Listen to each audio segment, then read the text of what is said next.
right, so which data subcategory, buzzword, will still exist 5 years from now from that list? I have to go with the LT. ELT, game on.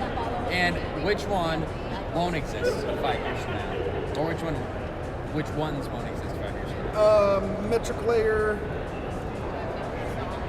data mesh, Fair. zero ETL, data activation category, the capabilities and the use case still exist. Might get rebranded. Oh yeah, 100%. It's very closely aligned with a lot of marketing terms that already exist. And then reverse ETL. Okay. Not as like capabilities or use cases. Not as inferred. As in now. Okay, so next one. Don't flip the page quite yet. What is the first thing that pops in your mind when you see the image on the next page?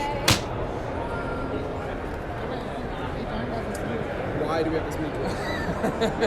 There's been good answers so far. I've heard this is part of 0% interest rate. And then we got two more two-parter questions.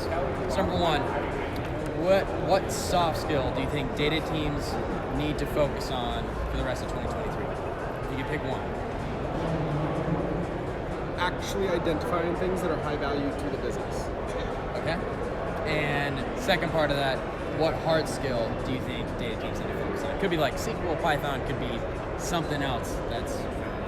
Say no to low value things. Okay, fair. Two semi-hard, semi-soft, I like it. Thank you very much.